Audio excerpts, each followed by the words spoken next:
भर्तियों पर वैसे भी ग्रहण लगने की समस्या बहुत आम है। अव्वल तो भर्ती निकलना मुश्किल, निकल आए तो फिर उसका निर्विघ्न संपन्न हो पाना मुश्किल, और संपन्न हो जाए तो उसके बाद भी उसको तमाम तकनीकी दांव पेच और विसंगतियों के चलते कोर्ट से बचाना मुश्किल। इतनी दुरूह प्रक्रिया हो जाती है कि अभ्यर्थी का धैर्य जवाब दे जाए। 69,000 भर्ती में भी ऐसा ही हुआ। शिक्षक भर्ती में आरक्षित वर्ग के अभ्यर्थी सालों से उत्तर प्रदेश में संघर्ष कर रहे हैं, धरना दे रहे हैं, प्रदर्शन कर रहे हैं, धक्के खा रहे हैं, हर दरवाजा खटखटा रहे हैं। राजनेताओं का, नौकरशाहों का, सरकार का, विपक्ष का, कि कहीं से कोई राहत मिलेगी। सिंगल बेंच का फैसला आया था हाई कोर्ट का, फिर सरकार डबल बेंच में चली गई। डबल बेंच का फैसला आया कि 3 महीने के अंदर नई मेरिट सूची बनाइए और उसके अनुरूप नौकरी दीजिए। और नई मेरिट में जो आरक्षण के अनुपालन को लेकर पिछली बार जो विसंगतियां हुई थी उनको दूर करिए। यही मांग थी अभ्यर्थियों की। वो काम होता, उससे पहले मसला चला गया सुप्रीम कोर्ट, और कल सुप्रीम कोर्ट ने उस पर सुनवाई करते हुए फैसला दे दिया कि अभी हाई कोर्ट का आदेश स्थगित रहेगा। अब सुप्रीम कोर्ट हाई कोर्ट के आदेश को देखेगा, समझेगा, संबंधित पक्षों से उनके सुझाव लेगा, और उसके बाद जिरहे और बहस के बाद एक जो लंबी प्रक्रिया होती है, उसके बाद सुप्रीम कोर्ट खुद अपना फैसला देगा कि इस मसले पर क्या किया जाना चाहिए। आरक्षित वर्ग के अभ्यर्थियों के लिए फिर बैक टू स्क्वायर वन वाली स्थिति हो गई। अब वो करें तो क्या करें? कल सुप्रीम कोर्ट का फैसला आया, आज से वो लोग फिर धरने पर, प्रदर्शन पर आ गए बेचारे। क्या करें? हाई कोर्ट का फैसला जब आया था तो वो इस बात के लिए प्रदर्शन कर रहे थे, लखनऊ में धरना दे रहे थे कि इस फैसले को जल्द से जल्द लागू किया जाए। ऐसा ना हो कि इस फैसले के विरुद्ध सुप्रीम कोर्ट में मामला चला जाए और फिर वर्ष सालों तक लटका रहे, अटका रहे, भटकता रहे। और उसी पीड़ा और आक्रोश का फल है कि आज अभ्यर्थियों ने फिर उप मुख्यमंत्री राज्य के केशव प्रसाद मौर्य का आवास घेरा। उनकी पीड़ा, उनके पास पीड़ा का अंबार है, आकुलता है, व्याकुलता है, अकुलाहट है। प्रतीक्षा भी करें तो कब तक करें? खेत गिरवी रख के, जेवर रेहन रख के माता पिता बच्चों को पढ़ाते हैं उस वर्ग में, और फिर नौकरी के लिए धरना प्रदर्शन का रास्ता। और स्थिति देखिए क्या है। राजनेता क्या कह रहे हैं छोड़ दीजिए, भाजपा वाले अपनी कह रहे, सपा और बसपा और कांग्रेस वाले अपनी कह रहे। हालांकि कल सुप्रीम कोर्ट का जो निर्णय आया है उस पर अखिलेश जी की भी प्रतिक्रिया आई है, प्रियंका गांधी जी की प्रतिक्रिया आई है, मायावती जी ने भी प्रतिक्रिया दी है, और सबका स्वर एक है कि अन्याय नहीं होना चाहिए, त्वरित न्याय होना चाहिए। जो वंचित हैं, जो पीड़ित हैं, उनके साथ सरकार खड़ी दिखनी चाहिए। परिस्थितियों की विडंबना देखिए। आरक्षित वर्ग फिर धरने पर आने को अभिशप्त है, विवश हुआ, और जो अनारक्षित वर्ग के समायोजित अध्यापक हैं वो भी तब तक पूरी तरह से निश्चिंत नहीं हो सकते जब तक सुप्रीम कोर्ट का अंतिम निर्णय ना आ जाए और उस निर्णय में उनको राहत ना मिल जाए। तब तक वो भी खूंटी पर टंगे हैं। यानी ना इधर वाले संतुष्ट ना उधर वाले, इनके मन में भी अकुलाहट है, उनके मन में भी अकुलाहट है। कुल मिला के तस्वीर ये कि तनाव दोनों पक्षों में पसरा हुआ है। एक बड़ा प्रश्न खड़ा होता है, क्या इस भर्ती को सुप्रीम कोर्ट में लटकने से अटकने से बचाया जा सकता था, और अगर हां तो कैसे बचाया जा सकता था? आज की बहस इसी पर। पहले एक रिपोर्ट तैयार की हमारे साथियों ने, उसको देखिए, फिर मेहमानों से परिचय कराएंगे और फिर बहस में चलेंगे।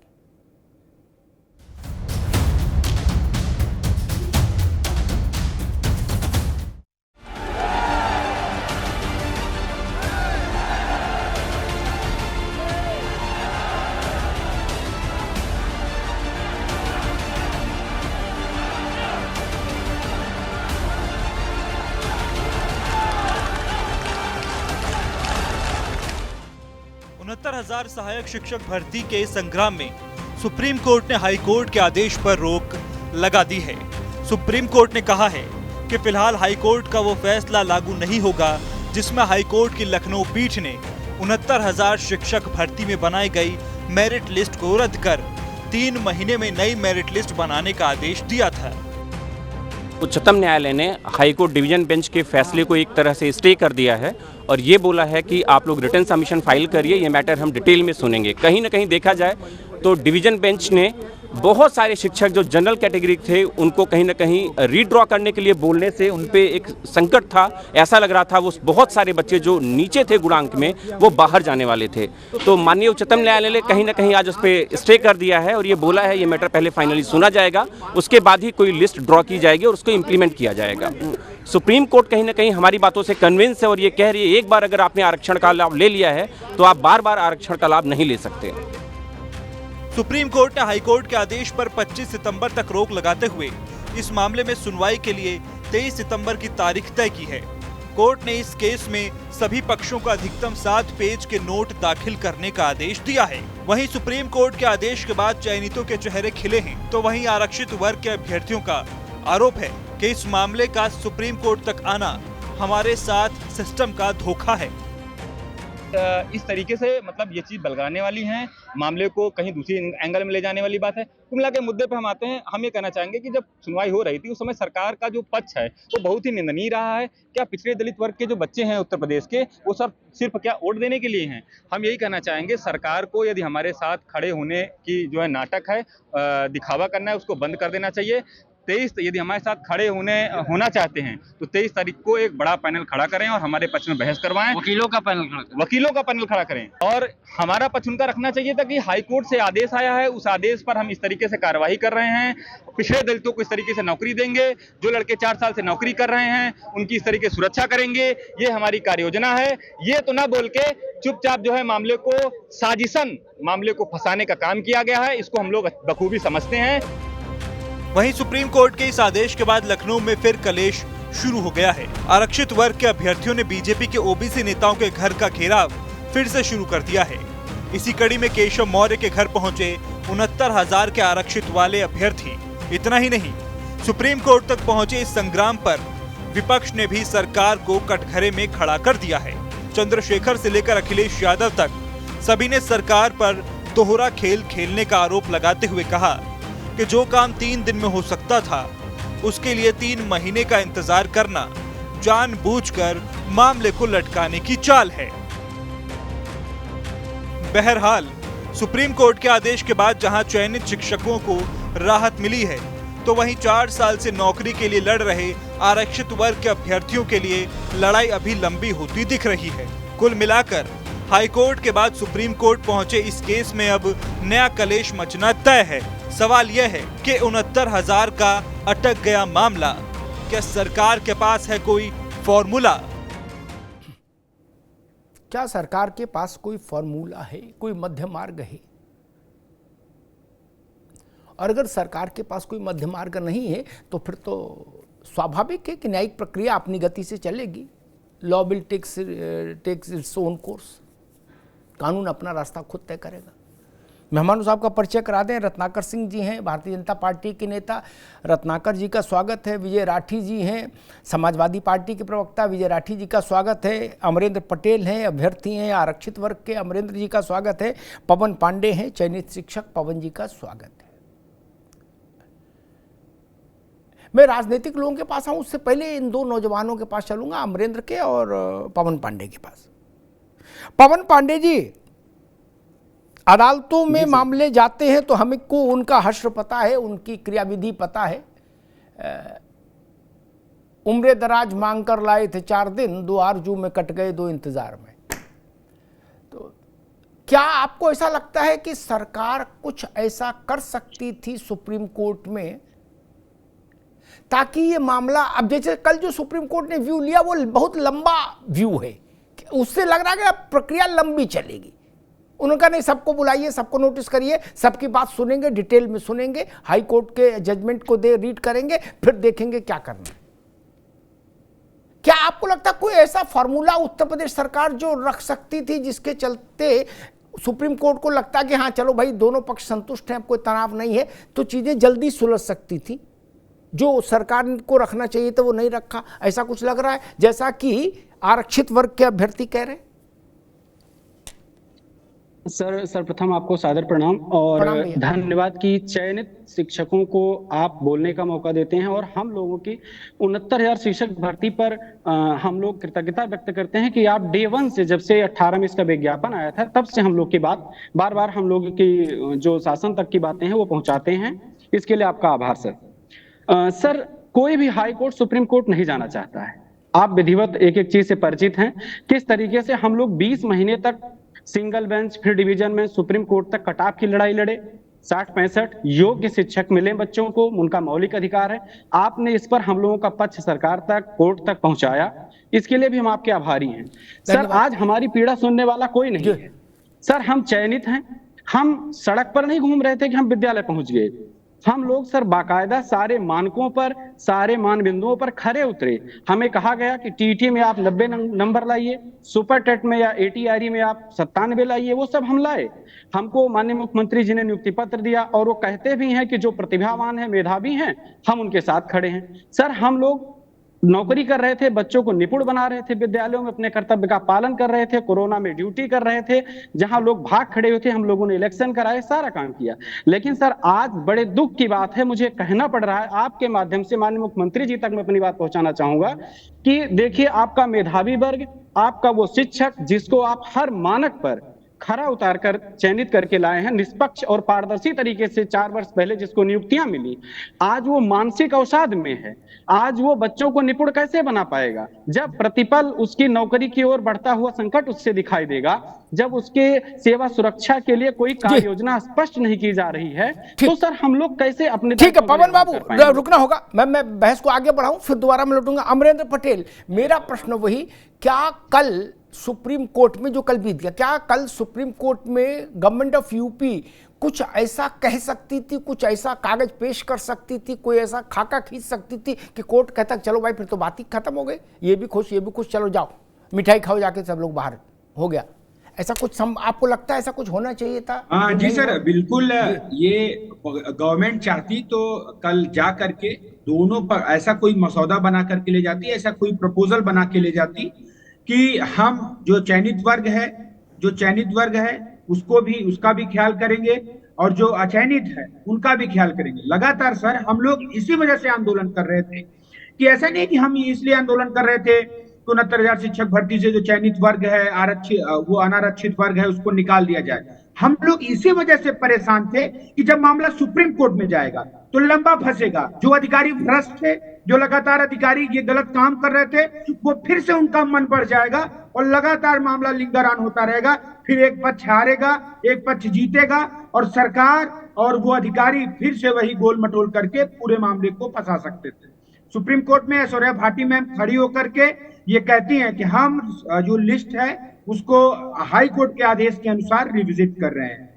यहां वो ये भी कह सकती थी कि हम आरक्षित वर्ग और अनारक्षित वर्ग, जो चयनित है और अचयनित है, उन दोनों के साथ न्याय करने जा रहे हैं। हमारी सरकार ऐसा प्रपोजल बना रही है कि जो आरक्षित वर्ग के अभ्यर्थी हैं उनको उनकी जगह शिफ्ट करके जो अनारक्षित वर्ग के बच्चे निकलेंगे उनके लिए हम एक प्रपोजल बनाए हैं, कैबिनेट से पास करेंगे, अतिरिक्त पद उनके लिए व्यवस्था करके काम करेंगे। लेकिन वहां सरकार खड़े होकर के आग में घी डालने का काम की, वहां पे खड़े होकर के कह रही है कि नहीं, हम तो जो आदेश आया है उस आदेश का पालन कर रहे हैं। और ये समझ लीजिए, आदेश का पालन कहना करना दोनों अलग चीजें हैं। ये लगातार कह रहे हैं लेकिन कर नहीं रहे हैं। वो यहाँ सिर्फ और सिर्फ अभ्यर्थियों को मानसिक अवसाद में डालना चाहते हैं। हमारे साथी हैं, वो सही कह रहे हैं कि बेसिक में वो शिक्षा दीक्षा दे रहे थे, कोई उन्होंने गलत सर्टिफिकेट नहीं लगाया, कोई उन्होंने गलत काम नहीं किया। सरकार के जो अधिकारी थे उनकी गलती थी, सरकार के अधिकारियों ने ये गलत किया, उनको दंडित किया जाना चाहिए था, उनको वहां से जेल भेजा जाना चाहिए था। बाकायदा उन लोगों को फिर से मौका मिल रहा है कि लो ये दूध है, बिल्ली तुम हो, तुम्हें फिर से रखवारी इसकी करो। तो हम लोग इसी वजह से अब अपने समाज के मंत्रियों के यहाँ फिर जा रहे हैं कि साहब आप कर क्या रहे हैं। हम लोग इतने पावरफुल तो है नहीं, इतने पैसा वाल तो है नहीं कि सुप्रीम कोर्ट के टॉप मोस्ट सीनियर एडवोकेट जिनकी पर हियरिंग फीस 20 से 25 लाख 30 लाख रुपए कहां से ले आएंगे। जो हम लोगों की हैसियत थी उस हैसियत को लेकर के वहां पे उतरे हैं। और बता दे साहब, हम लोगों की मजबूरी है जो सड़कों पे है, हम अयोग्य नहीं है।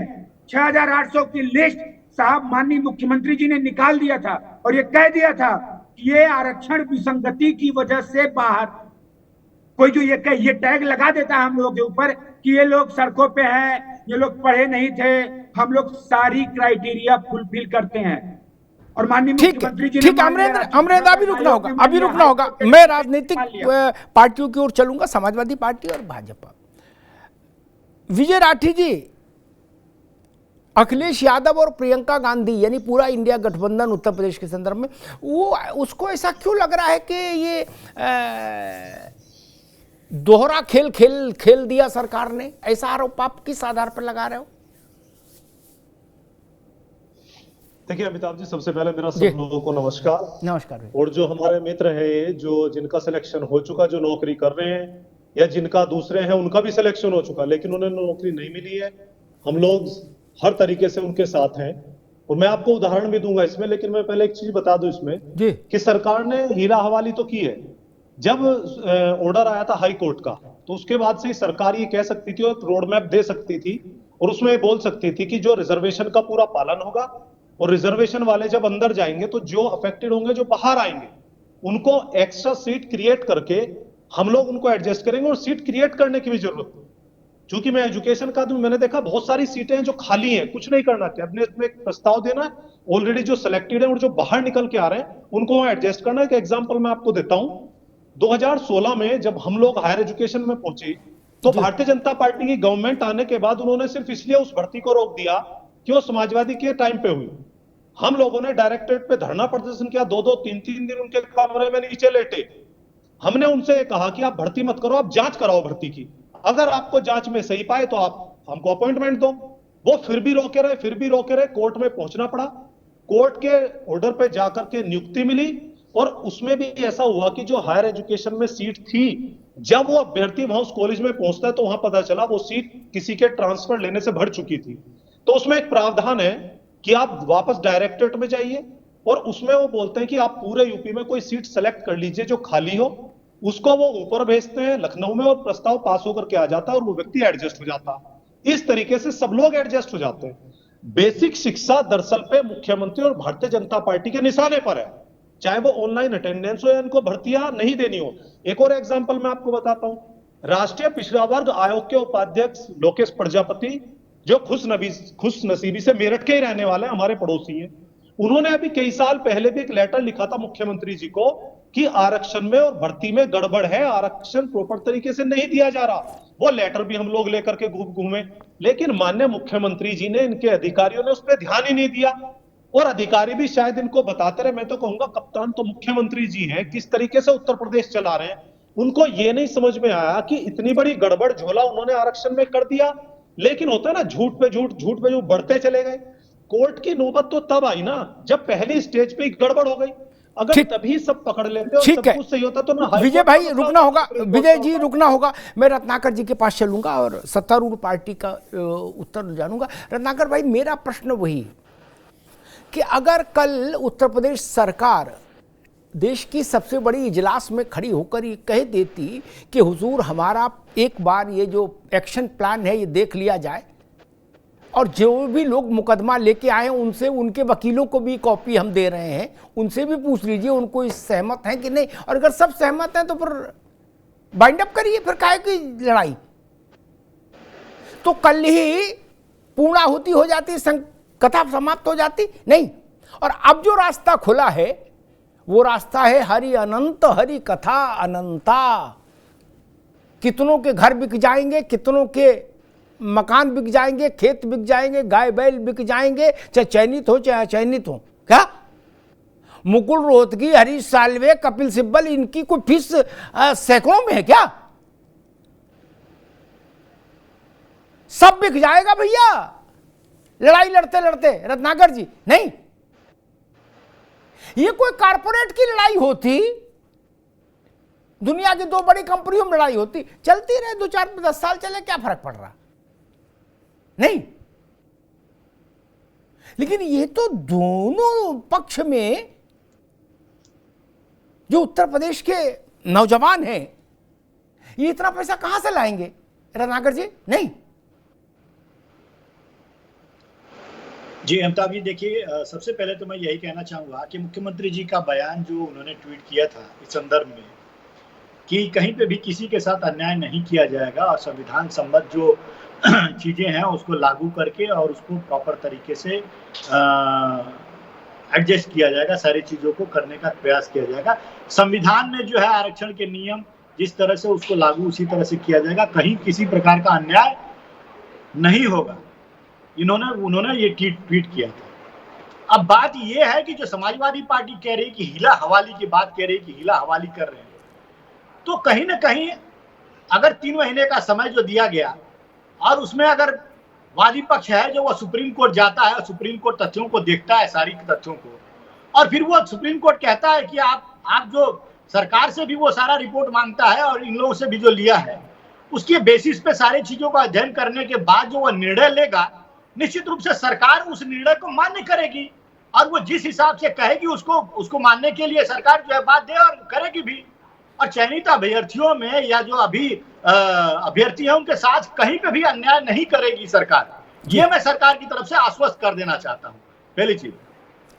दूसरी चीज देखिए, एक मिनट जी, दूसरी चीज देखिए, आरक्षण के मुद्दे पे ये हमें घेरने की कोशिश करते हैं। भाई हम जो संविधान में संबद्ध जो है आरक्षण जो प्रावधान किया गया है उसी के अनुसार जो है हम कर रहे हैं, और अगर कहीं पे भी त्रुटि अगर मिलती है जिसकी जांच होगी, अगर त्रुटि मिलती है तो उसको करेक्ट भी करने का काम करेंगे। आपने देखा ना किस तरह से जो पेपर लीक के मामले में जो त्रुटियां हुई थी उन त्रुटियों को दूर किया गया, और जो छात्र जहां पे जो स्कोरिंग सिस्टम जो है गलत पाया गया उसको फिर से दुरुस्त करके उसको न्याय देने का काम किया गया, सारे छात्रों को न्याय मिला। तो मैं इन छात्रों से, अभ्यर्थियों से यही कहना चाहूंगा कि आप बिल्कुल आश्वस्त रहें, जो भी संविधान सम्मत न्याय है वो जरूर मिलेगा। सुप्रीम कोर्ट जो कहेगा वो निश्चित रूप से सरकार का पालन करेगी। और छोटा सा सवाल है, ठीक, तो अब रुक जा विजय राठी, अभी रुक एक मिनट, छोटा सा सवाल। अरे एक मिनट रुको भाई। एक बात तो ये समझ लेना चाहिए, सरकार यूपी की हो चाहे हो तमिलनाडु की, क्या, और चाहे हो केंद्र की और चाहे हो नगर पालिका की, सुप्रीम कोर्ट का निर्णय मानेंगे। ये कोई वैकल्पिक विषय नहीं है कि मानने का मन है कि नहीं है, क्या वो लॉ ऑफ द लैंड है, वो तो मानना ही है। उसके ऊपर क्या इंटरनेशनल कोर्ट में अपील होगी? भाई उसके ऊपर क्या बेसिक शिक्षा में बीटीसी के मास्टर अध्यापकों की नियुक्ति और बीएड अध्यापकों की नियुक्ति का मसला इंटरनेशनल कोर्ट जाएगा? वो तो मानने ही है। और एक बात रत्नाकर भाई ने कही कि अगर कोई गलती हुई होगी तो जांच होगी आरक्षण में। सुप्रीम कोर्ट ने हाई कोर्ट के, मेरी बात को गंभीरता समझिएगा, तकनीकी मसला चूंकि अदालत में है, सुप्रीम कोर्ट ने हाई कोर्ट के निर्णय को स्थगित किया है। पवन आप भी समझिए, स्थगित किया है। सुप्रीम कोर्ट ने हाई कोर्ट के निर्णय को क्वेश्चन नहीं किया, ना टर्न डाउन किया। इस बात को समझिए रत्नाकर जी। इसका मतलब जब तक हाई कोर्ट के डबल बेंच के निर्णय के विरुद्ध सुप्रीम कोर्ट निर्णय न दे उसके विपरीत, तब तक हाई कोर्ट की डबल बेंच का निर्णय ही परिणाम है क्या? तब अब क्या जांच होगी? जब हाई कोर्ट ने कह दिया और सुप्रीम कोर्ट ने उसके विरुद्ध अभी कुछ कहा नहीं, तो अब काहे की जांच होगी कि आरक्षण में अगर कुछ हुआ होगा? वो तो हो ही गया। नहीं, सुप्रीम कोर्ट ने नींद में लिखा था क्या फैसला? नहीं ना, हाई कोर्ट ने। और सरकार के साथ अपने को ट्यून रखिए, भाजपा के प्रवक्ताओं से कहूंगा। जब हाई कोर्ट का फैसला आया तब सरकार ने कहा कि सरकार इस फैसले को लागू कराने के लिए प्रतिबद्ध है। एक, कल सुप्रीम कोर्ट के सामने भी सरकार के वकील ने यही कहा कि हम इस फैसले को लागू कराएंगे। ठीक, ये दो चीजें। हालांकि अब बात आती है कि क्या हो सकता था। सुप्रीम कोर्ट ने उत्तर प्रदेश सरकार के वकील से पूछा कि आप क्या कहना चाहते हैं। उन्होंने वही बात जो अमरेंद्र ने भी कही है, कह दिया कि हम हाई कोर्ट के फैसले को लागू कराएंगे। तो स्वाभाविक है जो पिटीशन गई थी 50, वो इसी के विरुद्ध थी। रत्नाकर जी, विजय जी, बेहतर ये होता कि ये कहा जाता, सुप्रीम कोर्ट को ये बताने की जरूरत थी, अगर कल सुप्रीम कोर्ट के आंगन से इस भर्ती को बाहर हमको निकालना था, तो ये बताने की जरूरत थी कि पवन पांडे और उनके जैसे चयनित अभ्यर्थियों के, अध्यापकों के हितों की सुरक्षा हम ऐसे करेंगे। एक ब्लूप्रिंट पेश करना था सरकार को, एफिडेविट देके। अमरेंद्र पटेल आरक्षित वर्ग तो सुप्रीम कोर्ट गया नहीं, जो गए उनकी गारंटी आप दे देते एफिडेविट में, बात खत्म हो जाती। पवन पांडे हो जाती कि नहीं खत्म हो जाती? फिर तो कोई लड़ाई नहीं। जी नहीं है ना? जोर से बोलो भैया। जी नहीं सर।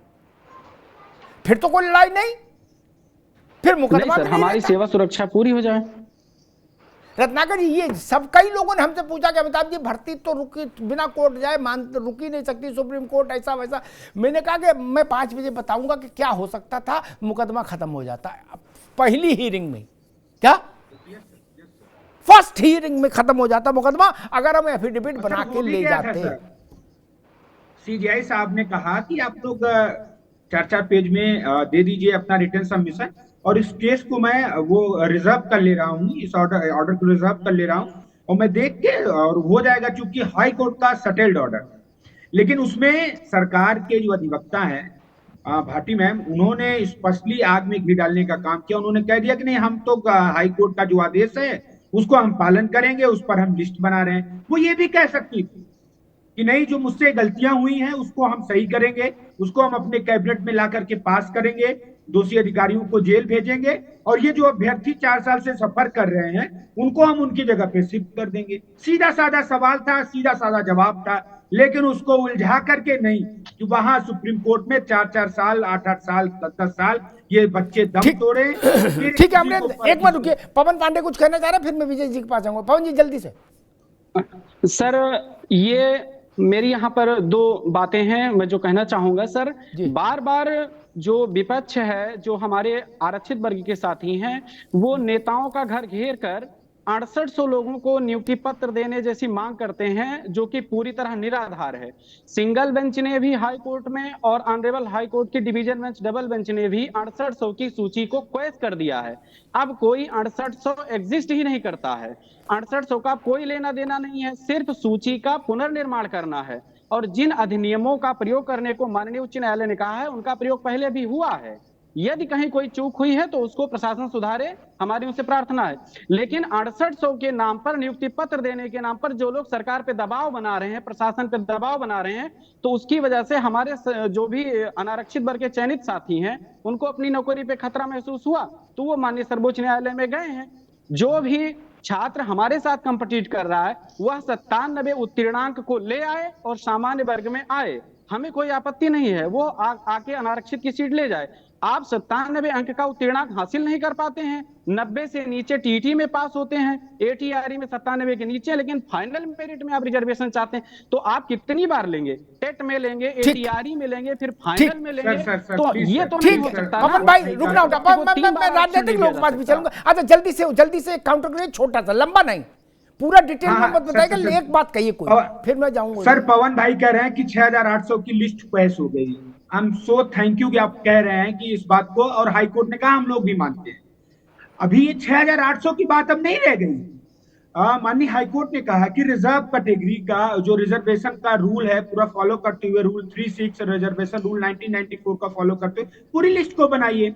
और जिस समय ये 6800 की लिस्ट बनी थी, अधिकारी दबाव में दिए थे, नहीं तो ये लिस्ट होती 10,000 11,000 की, जिसमें पैसे लेकर के घोटाला किया गया। ठीक है अमरेंद्र, अब वो विषय आ गया। ठीक है, एक मिनट आपस में नहीं, आपस रुकना होगा। पवन नो अभी लौट लो, दोनों की बात ठीक है। 6800 का विषय ही नहीं, ना हाई कोर्ट का फैसला 6800 के लिए है। हाई कोर्ट का जो जितना मैं छोटी जानकारी रखता हूँ, थोड़ी समझ रखता हूँ, मेरी समझ कहती है हाई कोर्ट का डबल बेंच का फैसला कहता है 69,000 भर्ती में आरक्षण के नियमावली का पालन नहीं हुआ, नियमावली का पालन करिए, नई मेरिट लिस्ट बनाइए, उसके बाद मैं इतनी बात समझ रहा, इस पर किसी को आपत्ति नहीं चाहिए। विजय राठी जी, आप क्या कहना चाह रहे थे?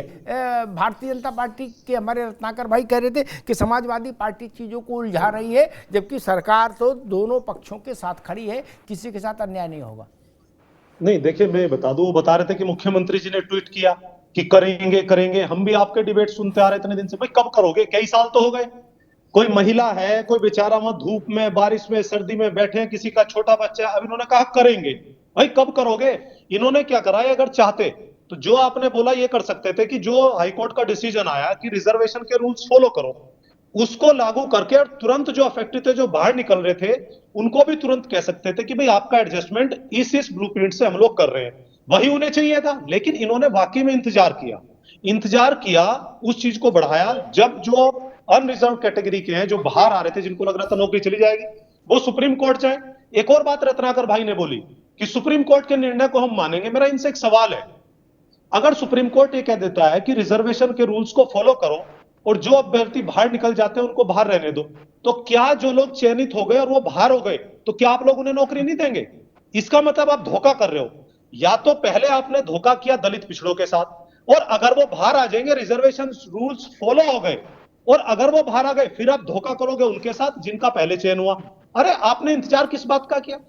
आप तो 4 दिन में इस काम को कर सकते थे, जो रिजर्वेशन के रूल्स लगा करके बिल्कुल सटीक, वो भी अंदर, और जो बेचारे बाहर आ रहे थे उनको भी कहते कैबिनेट में पास करके।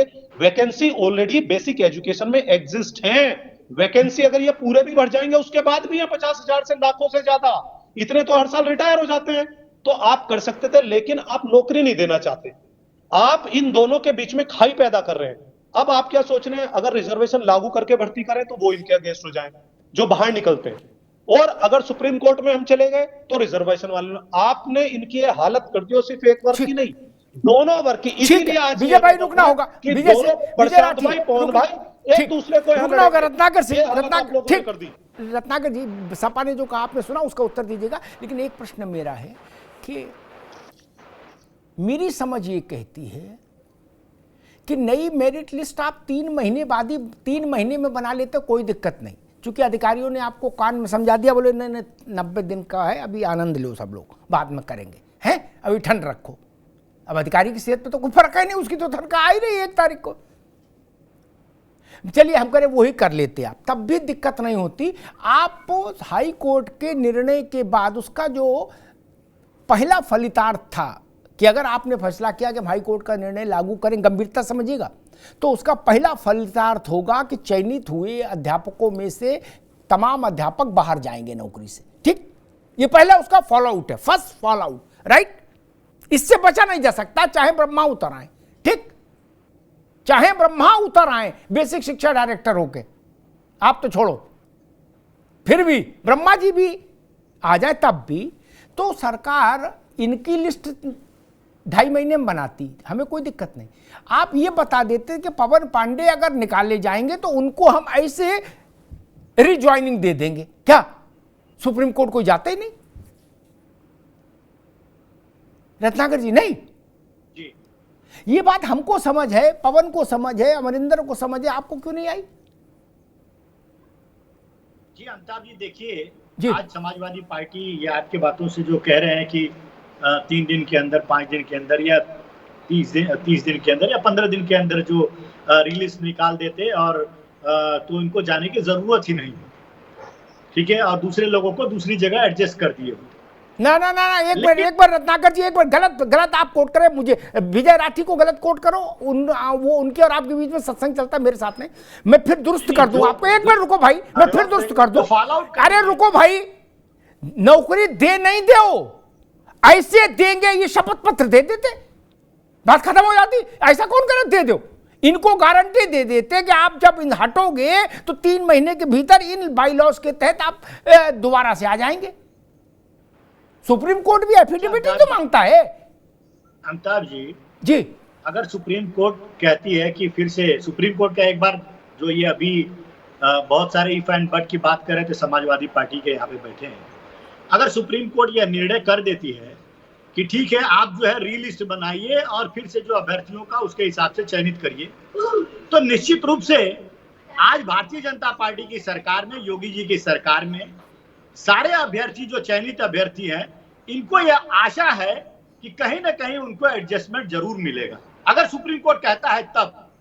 लेकिन अगर हाईकोर्ट के कहने पे होती है, वो तो हाईकोर्ट के कहने पे भी दे सकते थे, जरूरी नहीं सुप्रीम कोर्ट जाना। हाईकोर्ट, वो तो हाईकोर्ट के कहने पे भी आप दे सकते थे। आपके ही कहने से दे देते भाई साहब, जब कहा तो हाईकोर्ट, सुप्रीम कोर्ट जाने से आप कह देंगे नहीं, हाईकोर्ट के कहने से, आप बताइए, हमारे कहने से नहीं, हाईकोर्ट के कहने से। आप बताइए, हर चीज का हाईकोर्ट ने जब कहा है तो आप रिजर्वेशन वालों को भी दे देते, जो बाहर आ रहे हैं उनको भी दे देते। आपने सुप्रीम कोर्ट जाने का इंतजार क्यों किया? हाईकोर्ट ने जब कहा, अब तब एक ब्लू प्रिंट दे देते। आप कर दिए होते, आपने इस मामले को उलझाने के लिए नहीं देना चाहते। जैसे हाईकोर्ट ने कहा, हम नहीं बोल रहे, अरे हाईकोर्ट का तो मानो, फिर से रिलीज हाईकोर्ट का निकालते, तो मानो, फिर से हाईकोर्ट का तो मानो, रिलीज निकालते, हाईकोर्ट का तो मानो, नहीं निकालते। आपने इंतजार किया ताकि लोग कोर्ट चले जाएं और 90 दिन के अंदर हमको ये करना था। आपने इंतजार किया कि लोग हाईकोर्ट की जगह सुप्रीम कोर्ट जाएं और ये मामला सुप्रीम कोर्ट में फंस जाए। अब सुप्रीम कोर्ट में सालों साल चले और ना आप रिजर्वेशन वालों को नौकरी दें और ना आप जो अनरिजर्व कैटेगरी है उनको नौकरी दें। तो ये सारी चीजें गलत तो मानते, गलत अवधारणा लोगों में मत फैलाइए, गलत अवधारणा लोगों में मत बताइए। क्यों लगाया रत्नाकर जी? अच्छा बताइए, अगर सुप्रीम कोर्ट से जो अंदर है नौकरी के, उनके लिए कोई काम नहीं किया, कैसे आप नौकरी देंगे? जो लोग बाहर निकलेंगे उनको कैसे नौकरी दोगे? शिक्षा भर्ती क्या घोटाला में रिजर्वेशन कितना रूल फॉलो पैसा, करोड़ों करोगे पैसा खाकर बैठे हैं? अगर बाहर लेकिन निकल भारतीय गए, जनता पार्टी की इसको तो सरकार जवाब दे दो यार, इससे मत भागो, अभ्यर्थियों को इस ये भर्ती से आशा मत है, चाहे भागो। जो भी अभ्यर्थी इधर उधर की बात मत करो, उनको आशा है इधर उधर की बात मत करो। तुम ये बताओ ये कारवा कैसे भारतीय जनता लूटा, पार्टी की सरकार है, कारवा कैसे लूटा? कोर्ट के निर्णय अच्छा के नौकरी हिसाब कैसे से मिलेगी इनको? और संविधान संबद्ध जो भी भारतीय जनता नियम है, पार्टी छोड़ो, योगी जी छोड़ो, उसको तुम ये बताओ यथोचित कि हम लोग नौकरी लागू कैसे करेंगे मिलेगी? और अभ्यर्थियों कब के करोगे? साथ पूरी तरह कब से करोगे? न्याय करेंगे। कब करोगे? ये भाजपा की सरकार है, 2050 में, ये आपकी सरकार 2050 नहीं में, है। 2050 में आरजेडी जब की ये बूढ़े हो सरकार जाएंगे, नहीं है कि लैंड ये फॉर जो जॉब आपके करे। नेताओं के बाहर बैठे आओ हैं, भैया कब अपनी करोगे? जमीन लिखा दो, कब हमको करोगे? नौकरी दे कब देंगे। करोगे? ये आप आरजेडी की लिख के देते सरकार कब नहीं करोगे? है, ये अरे मिली टीएमसी ही की नौकरी सरकार आपने नहीं है, छीनी जहाँ यार। शिक्षक घोटाला हाईकोर्ट तो करके बोल रही है, पैसा इसको आप लाओ और पालन नहीं कर नौकरी रहे। लो, इस तरह क्यों की इनके पीछे सरकार पड़े नहीं हो? है। ये अगर तुम कहीं दलित त्रुटि पिछड़ा हुई है, अगड़ा सबके उसको विरोधी हो। पुनरुद्धीकरण किया अभी तो हमें जाएगा लगता है तुम और दलित वो पिछड़ा कोर्ट विरोधी हो, संबद्ध जो निर्णय तुम तो आएगा यार उसके अनरिजर्व संविधान कैटेगरी के में हिसाब से विरोधी हो। आरक्षण को कब लागू नौकरी करके दोगे? सारे कब अभ्यर्थियों को करोगे? न्याय देने का काम अरे किया करोगे, जाएगा। कब ये कब बीजेपी करोगे? की कब सरकार करोगे? है, समाजवादी कब करोगे? की, आरजेडी की 2050 और में, टीएमसी की सरकार नहीं है। 2060 ये में समझने की कब कोशिश करोगे? करें। नहीं कब करोगे? कब करोगे? 2070 में नहीं, कब करोगे लागू? नहीं, हाईकोर्ट से कब जाके करोगे? बोलिए, आप 2070 अपील में? करिए। अरे 6 साल तो हो गए भाई, बोल दीजिए कि हाईकोर्ट कितने ने साल हो 30 गए? दिन का 1 साल, निर्णय दिया 2 साल, था। 3 भैया साल, उसको 4 3 दिन साल, का क्यों नहीं कब किया? करोगे? 3 दिन में कब निर्णय करोगे देना लागू? था। आप चले तुम गए एक होते बता के जाओ हाईकोर्ट ना, में, तुम बोलते लागू कि 3 करेंगे। ही दिन में चाहिए सर आपने हमको। इंतजार हमको किया तो कि ये 3 लोग ही दिन सुप्रीम में कोर्ट निर्णय जाए, चाहिए। मामला फंस जाए। 90 दिन क्यों दिया नौकरी देना आपने? नहीं चाहते आप चले हैं, गए होते फिर से आपने तो हाईकोर्ट इंतजार में। किया। आप क्यों नहीं गए? ठीक, मैं दोनों मित्रों को रोकूंगा, विजय जी को भी, रत्नाकर जी को भी, दोनों मित्रों को रोकूंगा, सपा और भाजपा दोनों को रोकूंगा, दोनों मित्रों को रोकूंगा। विजय भाई रुकना होगा, रत्नाकर जी रुकना होगा। एक बार रुकिए अमरेंद्र पटेल। Yes sir. इसी महीने फिर सुनवाई है इस मसले पर सुप्रीम कोर्ट में, अंत में 29 से शायद तारीख, अगर मैं सही याद कर रहा हूं। क्या आपको लगता है कि उत्तर प्रदेश शासन इस ढंग का कोई शपथ पत्र लेके जाएगा कि हुजूर मुकदमे की जरूरत नहीं है, एक्स भी प्रसन्न वाई भी प्रसन्न, हमने एक रोड मैप तैयार कर लिया है कि अदालत का जजमेंट भी फुलफिल होगा और उससे कोई प्रभावित भी नहीं होगा? मेरे ख्याल से सुप्रीम कोर्ट हो चाहे इंटरनेशनल कोर्ट हो, अब ये मुकदमा जहां पहुंचा है वहां अदालत का सिर्फ इतने तक कंसर्न है कि मेरे पास कोई आएगा तो फिर मुझे सुनना होगा। अगर आप सबके इंटरेस्ट टेक ऑफ उनका टेक केयर कर सकते तो अदालत को क्या दिक्कत हो सकती है? सुप्रीम कोर्ट ये थोड़ा नहीं कहेगा कि नहीं इनका और दोनों संतुष्ट कैसे हो गए। आपको लगता है कि 29 तारीख को गवर्नमेंट ऑफ यूपी ऐसा कोई प्रस्ताव लेके जाएगी? नहीं सर, बिल्कुल सिंगल बेंच में हम लोग लड़ाई लड़े, डबल बेंच में लड़ाई लड़े, सरकार हमेशा हाथी के दांत दिखाने के और खाने के और हमेशा हम लोगों के विपक्ष में खड़ी रही। हमेशा सरकार यहाँ चिल्ला के हमेशा कोर्ट को प्रवोक करती रही कि एटीआरई पार्ट ऑफ सिलेक्शन है, फलाना है, ये सारी चीजें। सरकार ने कभी ऐसा नहीं किया सर। सरकार इनफैक्ट अगर पीछे दलितों के साथ होती तो हम लोग आज सड़कों पे ना होते। और इस डबल बेंच के आदेश के बाद तो सरकार ये कभी कह ही नहीं सकती कि हम पीछे दलित वर्ग के साथ हैं। जो रत्नाकर सिंह जी कह रहे हैं कि सरकार सबके साथ न्याय करेगी, सबके साथ विकास करेगी, भैया वो सबके वाले विकास और न्याय में हम पिछड़े दलित अभ्यर्थी नहीं है। अगर हम होते तो आज ये 23 दिन 24 दिन का अंतराल का था जब सुप्रीम कोर्ट में मामला लिंगरान हुआ, उससे पहले सरकार हम लोग को न्याय दे देती। तो ये कहना बंद कर दिया सर। 2 मिनट में हम पूरी बात रखेंगे। पवन भाई हमारे कह रहे थे कि ये लोग एक बार टेट में रिलैक्स वो लेते हैं, आरक्षण एक बार लेते हैं, सुपर टेट में लेते हैं, फिर फाइनल में लेते हैं। साहब माननीय हाई कोर्ट ने बहुत स्पष्ट पूरे आदेश में कह दिया, ना ये पवन पांडे जी डिसाइड कर सकते हैं, ना आप डिसाइड करते हैं, ना बीजेपी के कर सकते हैं, ना सपा के कर सकते हैं। उन्होंने स्पष्ट कह दिया कि आरक्षण का जो लाभ होता है ऐसे स्टेज पे दिया जाता है कि जहां बहुत हायर तरीके से उनको लाभ मिल सके।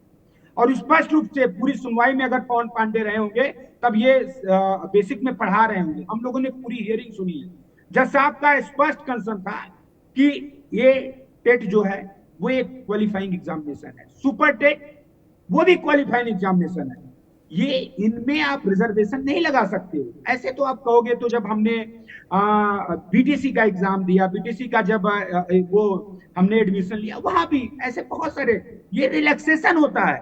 सरकार लाभ देने के लिए, प्रोत्साहन देने के लिए और ये सारी चीजें करती रहती है। 68,500 में, कि हमारे मित्र को मैं समझा देना चाहता हूँ, 68,500 में ये कह रहे हैं कि एटीआई पार्ट ऑफ सिलेक्शन है। हाँ, 68,500 में वही बिल्कुल नहीं समझना चाहूंगा क्योंकि बीटीसी का एग्जाम हो या 10th निर्णय दिया था। उन्होंने स्पष्ट कहा ये डबल बेंच में वही जज थे, उन्होंने कहा एटीआई पार्ट ऑफ सिलेक्शन नहीं है, अलग अलग हैं। How can you get my seat if you don't have scores? कैसे आप मेरी सीट ले सकते हैं? हम नहीं लेने देंगे आपको अपनी सीट। माननीय सर्वोच्च न्यायालय हमारी सुरक्षा करेगा। सीट किसकी है? कल माननीय सर्वोच्च न्यायालय ने एक क्वेश्चन किया है। माननीय सर्वोच्च न्यायालय ने क्या कहा है? कल का आप ऑर्डर सुन लीजिए जाके ना। माननीय सर्वोच्च न्यायालय ने कहा है सामान्य वर्गीय बराबर अंक नहीं लाते तो कैसे माइग्रेट करेंगे? 10th में सर अमिताभ सर हम बताना चाहेंगे 10th में ओबीसी, जनरल, एससी, एसटी के अलग अलग क्राइटेरिया नहीं है पास मार्क के। सबको 33% लाना है तो लाना है, लेकिन एटीआरई में और टेट में अलग अलग नंबर लाने होते हैं। कैसे, कितनी बार आपको कितना रिलैक्सेशन दिया जाएगा? आप जनरल की सीट खा जाएंगे, आप जनरल के लोगों का कैरियर खा जाएंगे। इतना रिलैक्सेशन नहीं दिया जा सकता है। नो, रिलैक्सेशन तभी उतना ही मिलेगा जितने से आप कैरियर नहीं खा सकते हैं। आप बार बार रिलैक्सेशन के नाम पर रिजर्वेशन ले रहे हैं और फिर बताते हैं यहाँ टीवी पर आकर के ऐसा नहीं ऐसा। आप 90 और 97 नंबर लाइए, हमारी सीट ले जाइए। लोगों को बरगलाना बंद करिए अमरेंद्र जी। अमरेंद्र जी अपने लोगों को भी झूठ में अंधेरे में मत रखिए। ये माननीय सर्वोच्च न्यायालय को तय करने दीजिए। तो सिंगल बेंच का ऑर्डर आपने कहा नहीं मान लिया? आपने सिंगल बेंच का ऑर्डर भी तो मानना चाहिए था आपको, आपने क्यों नहीं माना? सर्वोच्च न्यायालय को तय करने दीजिए। आप नहीं तय करेंगे, आप नहीं तय करेंगे, ये आपका और मेरा अधिकार नहीं है। सर्वोच्च न्यायालय अगर ये कह देगा कि हम डबल रिजर्वेशन देंगे, ट्रिपल रिजर्वेशन को मान्य करते हैं तो देखा जाएगा, हम उस ऑर्डर को मान लेंगे। यही प्रॉब्लम है, यही प्रॉब्लम है कि आप लोग जो ये गलत तरीके अपना रहे हैं, जो ये बीज बो रहे हैं जातिवाद का, ये उचित नहीं है। आप न्याय की बात करिए। 70% आरक्षण मिला है भर्ती में, 70% आरक्षण मिला है, 60% आरक्षण नहीं होगा। संविधान में न्याय के अवसरों की समानता हमें भी है। संविधान में जो हमें मौलिक अधिकार मिले हैं ना, उसका संरक्षक सर्वोच्च न्यायालय है। हमारे अधिकार की सुरक्षा वो करेगा। माननीय सर्वोच्च न्यायालय में हम गए हैं, वो हमें हमारा अधिकार दिलाएगा। कोई भी अनरिजर्व कैटेगरी की सीट तभी ले सकता है जब वो 97 नंबर लाएगा। यहाँ आप आकर के बरगलाना बंद करिए लोगों को। आप रिलैक्सेशन बता रहे, कितना रिलैक्सेशन लेंगे? 10th हो, 12th हो, ग्रेजुएशन हो, सबके पासिंग मार्क्स अलग अलग नहीं होते हैं। हर कैटेगरी का बच्चा एक ही में पास होता है, सबके लिए पासिंग मार्क्स इक्वल हैं। ATRE और टेट में आप 2 बार रिजर्वेशन लिए, फाइनल मेरिट रिजर्वेशन नहीं होगा। और ये माननीय सर्वोच्च न्यायालय को तय करने दीजिए। आप उच्च न्यायालय के आदेश के पालन के लिए दबाव क्यों बना रहे हैं सरकार पे? नहीं, आप दबाव क्यों बना? हम 3 महीने का इंतजार कर रहे हैं। हमें माननीय मुख्यमंत्री जी पर भरोसा है। माननीय मुख्यमंत्री जी ने कहा वो हमारे साथ न्याय करेंगे, हमें उनकी बात पर भरोसा है। आपको भरोसा क्यों नहीं है? आप लोकतांत्रिक देश में रहते हैं, आपको अपनी लोकतांत्रिक पद्धति से चुनी हुई सरकार पर होना चाहिए। आपको सिंगल बेंच का आदेश भी उतना ही पूजनीय होना चाहिए जितना डबल बेंच का है। आप सिंगल बेंच के आदेश को नहीं मानेंगे कि कोई नहीं बचा सकता आप लोग का, अभी रूल्स रेगुलेशन कोई नहीं खा जाएगा। माननीय सर्वोच्च न्यायालय तय करेगा। अमरेंद्र जी, आपके कहने से कोई गलत नहीं हो जाता है। आप कितना, सर्वोच्च न्यायालय ने कल जो कहा है जाकर उसको सुन लीजिएगा। 70% आरक्षण लेकर के बैठे हो, 70% आरक्षण लिए हो, और कितना आरक्षण चाहिए? आरक्षण आपका हमारा करियर खा जाएगा। आपका आरक्षण हमारी सीट ले लेगा। पहले बराबर पढ़ो, नंबर लाओ, उसके बाद आकर के सीट लो। अगर आप अनारक्षित वर्ग में माइग्रेट करना चाहते हैं, 97 नंबर लाइए। अगर आप 97 नंबर नहीं लाते हैं तो आपको अनारक्षित वर्ग में सीट नहीं मिलेगी। आप ये अपना प्रलाप बंद करिए। आपके लोगों को जिस तरह आप गुमराह कर रहे हैं, वो एक दिन उन लोगों को भी पता चलेगा।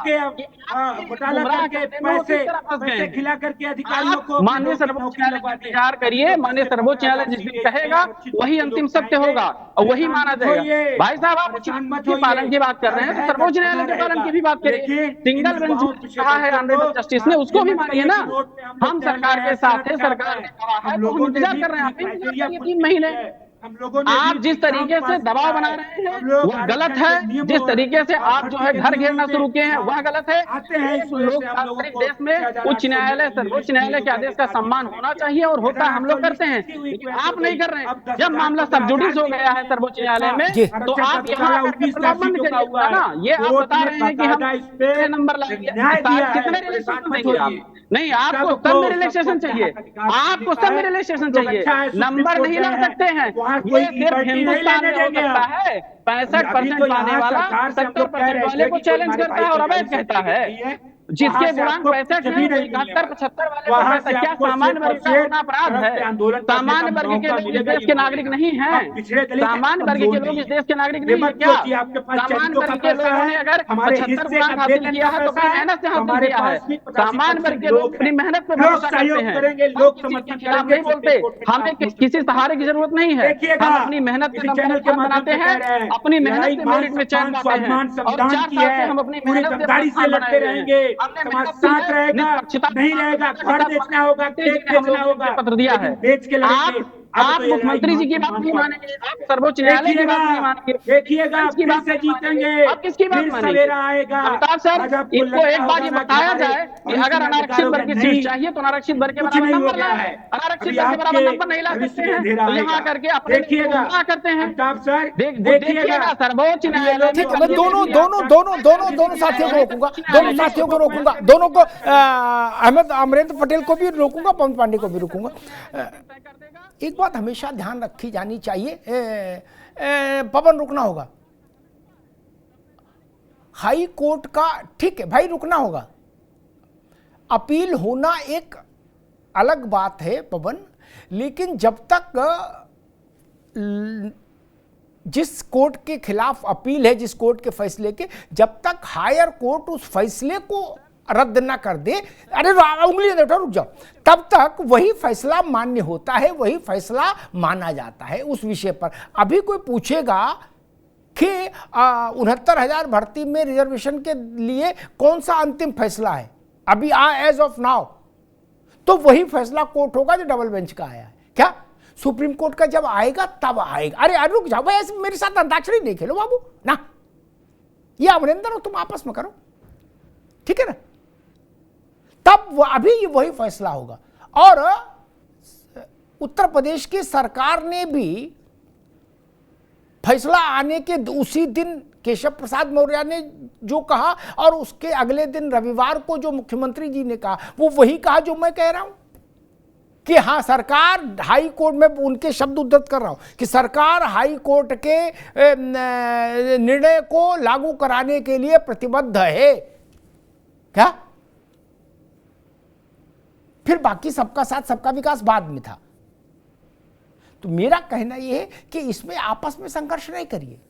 आप लोग संघर्ष के रास्ते पर इतना उत्साहित क्यों हो जाते हैं कि आपस में संघर्ष हो जाए? मैं उस रास्ते की खोज के लिए भटक रहा हूं कि जिससे दोनों को सुरक्षा मिल जाए। आप चिल्ला रहे हैं, मान लीजिए सुप्रीम कोर्ट ने आपका पक्ष टर्न डाउन कर दिया तो पटेल क्या करेंगे? और पटेल पवन पांडे का पक्ष टर्न डाउन कर दिया तो पवन पांडे क्या कर लेंगे? इंटरनेशनल कोर्ट में जाएंगे क्या? तब क्या करिएगा? उस दिन बोलेंगे इतने जोर जोर से? नहीं ना। एक को तो चुप होना होगा मेरे भाई, अमरिंदर को या पवन पांडे को। अब बोलो, दोनों तो नहीं बोल पाओगे उस दिन। तब क्या करें? अरे रुक जाओ, तब धरना प्रदर्शन भी नहीं हो सकता सुप्रीम कोर्ट के निर्णय के खिलाफ क्या? पवन जी, अमरिंदर जी, मैं उस अंधेरी रात से डर रहा हूं। आपके लिए आप ही सब कुछ है, मेरे लिए पवन भी मेरी संतान जैसा, अमरिंदर भी मेरी संतान जैसा। ये सारे टेट, सीटेट, आरक्षण, कानून की किताबें, बड़े बड़े फर्रे जितने हैं आप लोगों को याद है ना, ये सब ध्वस्त हो जाएंगे। सुप्रीम कोर्ट का फैसला आएगा, एक के कागज तो उड़ ही जाएंगे, चाहे इनके उड़े चाहे उनके उड़े। क्या दोनों के तो नहीं बचेंगे ना? पवन पांडे सत्यता को समझ रहे हो कि नहीं? जी सर। और उसके बाद ना निदेशालय में कुछ होगा, ना डीजी एजुकेशन होगा, ना प्रधानमंत्री, ना मुख्यमंत्री, ना कुछ। क्या शिक्षा मित्रों के साथ न्याय हो सकता था तो सरकार के स्तर पर हो सकता था, उनको राहत मिल सकती थी। लेकिन एक बार सुप्रीम कोर्ट से फैसला आ गया तो क्या हुआ आज तक? बताइए ना हमको।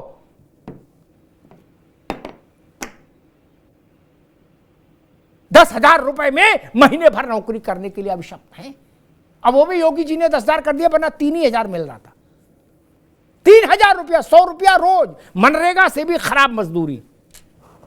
क्या हुआ बताइए भैया? ये उत्तेजना, ये क्रांति, इस सही दिशा में लगनी चाहिए। मैंने इसीलिए इस बहस की शुरुआत में ही आप लोगों के लिए कहा था कि मैं ऐसा रास्ता चाहता हूं, ऐसा शपथ पत्र अपनी सरकार से चाहता हूं कि ये भी सुरक्षित हो, ये भी सुरक्षित हो। पहले दिन से ही मांग कर रहे हैं। आप लोग क्रांति कर रहे हो, बोले नहीं मशाल जलाएंगे। नहीं सर, हम लोग तो गजब है। अरे कोई लंका है क्या फूंक दोगे? आंदोलन इसी बात के लिए सर कर रहे थे, लेकिन जनरल वर्ग के अभ्यर्थी जो लगातार सुप्रीम कोर्ट में इस मामले को वाले को अवैध बोलते हैं टीवी पर। ठीक। अब नवीन पवन भाई का यूट्यूब वीडियो देखा है मैंने। मेरे साथ देखो, ये एक बार रुको दोनों लोग। मेरे बहस में ये वायरल वीडियो का चक्कर कभी नहीं रहता बेटा, है ना। मैं वायरल वीडियो के खेल से बहुत नाराज रहता हूं, कभी उस मूर्खता में कभी नहीं पड़ता और ना अपने शो में अलाउ करता हूं। क्या आजकल तो हर आदमी वीडियो ही बना रहा है और तो कोई कुछ काम कर नहीं रहा। क्या कोई खेत पे, कोई मेड़ पे, कोई पेड़ पे वीडियो बना रहा हो, कुछ तो हो नहीं रहा। तो वो आप लोग अपने मनोरंजन के लिए देखो बच्चा, हमारे से उसमें बहस मत लाओ कि किसने वायरल वीडियो में क्या कहा। ये कोई राष्ट्रपति है क्या जिनने वीडियो बनाया कि उनके संबोधन हम सुने ना? खैर, विजय राठी, मैं फिर वही सवाल पर आता हूं जो मैं भी अपने नौजवान साथियों को समझा रहा था। सुप्रीम कोर्ट जब फैसला देगा तो भी लोक कल्याणकारी शासन के लिए ये आवश्यक हो जाएगा कि जो वर्ग पीड़ित हो बच गया, शेष रह गया, क्या उसके लिए कोई रास्ता निकाले? क्योंकि कोर्ट को चुनाव में नहीं जाना ना, लेकिन सरकार को तो चुनाव में भी जाना है। विजय राठी, मान लीजिए सरकार का फैसला, कोर्ट का फैसला आया, ऊंट दाएं बैठा या बाएं बैठा, जिस तरफ नहीं बैठा उस तरफ वाले का क्या होगा? विजय राठी, एक ऊंट ऐसा तो है नहीं कि दोनों तरफ बैठ जाएगा। अमिताभ जी, यही बात हम भी समझाना चाह रहे हैं। देखिए, जब तक हम लोगों ने भी एजुकेशन में बहुत मुकदमे लड़े, जब तक हाई कोर्ट तक रहता, तब तक राज्य सरकार के भी हाथ में रहता है कि मामला सुप्रीम कोर्ट ना जाए और दोनों मामले उसमें सेटल हो जाते हैं। लेकिन अगर एक बार सुप्रीम कोर्ट में गया तो हाथ में कुछ नहीं बचता, और ये जरूरी नहीं है कि वहां से दोनों पक्षों को राहत मिले, ये कोई जरूरी नहीं है, उसके बाद कोई रास्ता भी नहीं बचता। तो ये क्या है कि ये जब इनको पता चला कि हाई कोर्ट का ऑर्डर आ गया, तो ये सुप्रीम कोर्ट जाने से बच सकते थे। जिनको ये अंदेशा था कि जो बाहर निकलेंगे उनका सिर्फ एक प्रपोजल, एक ब्लूप्रिंट इन लोगों को बनाना था। और आज देखिए, विडंबना सबसे बड़ी यह है, जिस बात का हमें डर था कि दोनों पक्ष सामने सामने आ गए, और ये भी दो लोग दिखाई दे रहे हैं, जो जो इनके ग्रुप होंगे वो भी एक दूसरे को ऐसे ही बोल रहे होंगे, इसी बात का हमें डर था। दूसरी बात, जैसे रत्नाकर भाई बोलते हैं, भाई हमारा कहना मत मानो, समाजवादी पार्टी के मत मानो हमारा कहना। लेकिन अमिताभ जी तो ना समाजवादी पार्टी के प्रवक्ता हैं, ना विधायक है, ना मंत्री हैं। इनकी बात तो मान लो, हम तो इनकी बात बोल रहे हैं, जो ये बोल रहे हो आप उन्हीं को मान लो, हमारी बात मत मानो। लेकिन वो जो रास्ता सुझा रहे हैं वो बिल्कुल सटीक रास्ता, वो जो प्रैक्टिकल चीजें वो जानते हैं कि जैसे हाईकोर्ट का ऑर्डर आया वहां से दोनों को राहत मिल सकती थी। लेकिन अब जब सुप्रीम कोर्ट में चला गया तो हमें भी यही बात का डर है, और ये वैमनस्या इतनी बढ़ जाएगी अगर एक कोई भी, देखिए रूल्स एंड रेगुलेशन रिजर्वेशन के लागू उनका हक उनको मिले, इसके लिए हम लोग प्रतिबद्ध हैं। लेकिन हम ये भी कतई नहीं चाहते, कतई भी, कि जो लोग चयनित हैं, जो बेचारे नौकरी कर रहे हैं, जिन्होंने लोन लिया और जिनकी नौकरी है, उनकी नौकरी छूटे। इसीलिए हम लोग इतना दबाव बना रहे थे, इतना जोर लगा रहे थे कि भाई उन लोगों के लिए प्रपोजल आप पहले ला दो, क्योंकि जिनका रिजर्वेशन आपने खाया उनका तो लागू होगा, उनको नौकरी मिलेगी मिलेगी। लेकिन जो बाहर जा रहे हैं उनके लिए आप कोई ना कोई प्रावधान पहले से कर दो। ठीक है, यही हम पे डर था कि अगर रत्नाकर भाई, अब हमें डर इसी बात। ठीक है विजय जी, रुकना होगा। रत्नाकर सिंह, वही प्रश्न आपसे कि सुप्रीम कोर्ट का निर्णय, मैंने शिक्षा मित्रों का उदाहरण दिया, उससे बड़ा उदाहरण उत्तर प्रदेश के लिए क्या भारत के लिए कोई नहीं, ठीक है ना। सुप्रीम कोर्ट के फैसले के बाद सरकार के हाथ में कुछ बचा ही नहीं।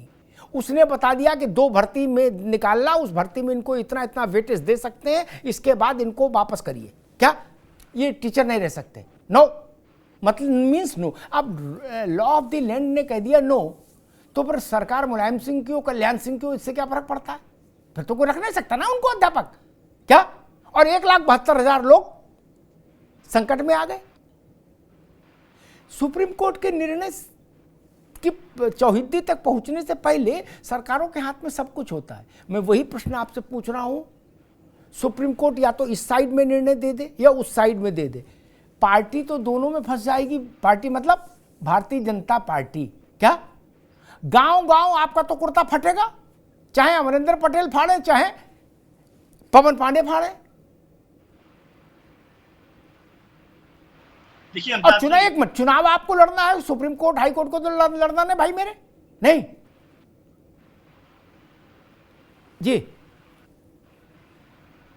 देखिए अमिताभ जी, एक चीज मैं पहले ये आश्वस्त कर देना चाहता हूं सरकार की तरफ से कि अन्याय किसी के अभ्यर्थी के साथ नहीं होगा। पहली चीज ये मैं आश्वस्त कर देना चाहता हूं। निर्णय एक पक्ष में आए या दूसरे के पक्ष में, सरकार अन्याय नहीं होगी, करने देगी या नहीं होने देगी, कहीं ना कहीं कोई ना कोई रास्ता जरूर निकालेगी जिससे कि चयनित अभ्यर्थियों को एडजस्ट करने का मौका मिले। दूसरी चीज मैं आना चाहता हूं, जब भी समाजवादी पार्टी के प्रवक्ता कह रहे थे हमें डर लग रहा था कि सुप्रीम कोर्ट में न चला जाए मैटर, हमें डर लग रहा था ना सुप्रीम कोर्ट में न चला जाए मैटर। अरे भैया, जो भी अभ्यर्थी है अगर वह हाई कोर्ट के फैसले के खिलाफ अगर सुप्रीम कोर्ट में जाते हैं तो क्या आप उनके अधिकारों को रोक सकते हैं? उनको अधिकारों को छीन सकते हैं? बिल्कुल नहीं छीन सकते। वो स्वतंत्र है सुप्रीम कोर्ट जाने के लिए। तो आपके डर की वजह से 90 दिन का जो समय दिया गया है उसकी वजह से हम 3 दिन में ही निर्णय ले ले, ये संभव तो नहीं है। अगर आपको लगता है कि अरे ये सुप्रीम कोर्ट में मामला चला जाएगा, सुन लीजिए भाई साहब, रत्नाकर सिंह जी, अरे सुनिए तो भैया, सुन लो भाई, अरे आपने बोल लिया, सुन लो अभी आप, अरे सुनो तो मालिक आप, दे दो अधिकार तो आपने छीन लिया दोनों के, अभी सुनो, आपकी डर, आपका डर समझ में आ गया, डर समझ में आ गया आपको, आपको डर ये है कि सुप्रीम कोर्ट, अंग्रेजों वाला काम कर रहे हैं कि सुप्रीम कोर्ट कहीं हमारे खिलाफ फैसला न दे दे, हाई कोर्ट का जो फैसला है वो हमारे पक्ष में है, इसलिए जो है वो जल्दी से लागू कर दिया जाए, जल्दी से कुछ न कुछ कर दिया जाए, इसीलिए आप डर रहे थे ना। लेकिन सुप्रीम कोर्ट में अभ्यर्थी दूसरा पक्ष जरूर जाएगा, और अगर उसको अधिकार लगता है कि हमारे अधिकार की सुरक्षा वहां पे होगी तो वो जाएगा। क्यों नहीं जाएगा आप बताइए, आपके डर की वजह से सिर्फ वो न जाए। और दूसरी चीज मैं अमिताभ जी के कहना चाहता हूँ, मैं सरकार हाई कोर्ट के निर्णय के बाद दोनों को नौकरी क्यों नहीं दी आपने? हाई कोर्ट के निर्णय के बाद भी दे सकते थे ना दोनों को नौकरी। आप वकालत करें सुप्रीम कोर्ट के बाद देंगे, ये काम तो अभी कर सकते थे ना। क्यों सुप्रीम कोर्ट सामने आया, आपके हाथ में कुछ नहीं बचेगा। आज मैं लिख के दे रहा हूँ, सुप्रीम कोर्ट ने अगर निर्णय दे दिया आपके हाथ में कुछ नहीं बचेगा, और आप चाहते हैं कि ये आपकी रोकूंगा, सपा भाजपा, सपा और भाजपा दोनों को रोकूंगा। रत्नाकर भाई को भी, विजय राठी को भी समय इतनी ही की अनुमति दे रहा है। रत्नाकर जी ने जो बात कही उससे ही बात शुरू करूंगा। क्या ये बेहतर नहीं होता जो रत्नाकर जी कह रहे हैं कि 90 दिन का समय था और सबको आजादी है सुप्रीम कोर्ट जाने की? स्वाभाविक, सही बात है, सच बात है, दोनों बातें सच हैं।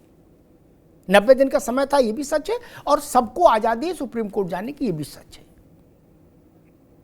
लेकिन जो अब मैं बोलने जा रहा हूं वो भी उतना ही बड़ा सच है, गंभीर बात है, तकनीकी बात है। अगर राज्य की सरकार हाई कोर्ट के निर्णय से असहमत थी तो उसको सुप्रीम कोर्ट जाना चाहिए था, और अगर सहमत थी तो उसका अनुपालन करना चाहिए था।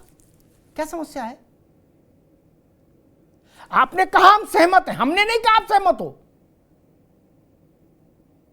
राज्य की सरकार ने कहा हम सहमत हैं, हाई कोर्ट के फैसले से सहमत हैं, कहा ना। और अगर आप सहमत नहीं थे तो पवन पांडे को तो वकील भी ढूंढने पड़े, टाइप कराने के लिए मशीन ढूंढनी, कंप्यूटर ढूंढना पड़ा। आपके पास तो पूरा हमला 2 मिनट में फाइल हो जाती। तो मैं आपकी बात के साथ खड़ा हो जाता कि भाई ठीक है, राज्य सरकार को जरूरी नहीं फैसला मंजूर हो, नहीं मंजूर है सुप्रीम कोर्ट जाएगी। चित भी मेरी, पट भी मेरी, अंटा मेरे बाप का, ये तरीका तो फिर थोड़ा कष्ट देता। मेरी चिंता है गांव देहात शहर कस्बे के चौराहों पर अमरेंद्र और पवन, ये 2 व्यक्ति नहीं है, ये 2 धाराएं हैं समाज की। क्या इनके बीच के टकराव को लेकर मैं चिंतित हूं। रत्नाकर जी, सरकारें आएंगी जाएंगी, जय पराजय चुनाव होता रहेगा।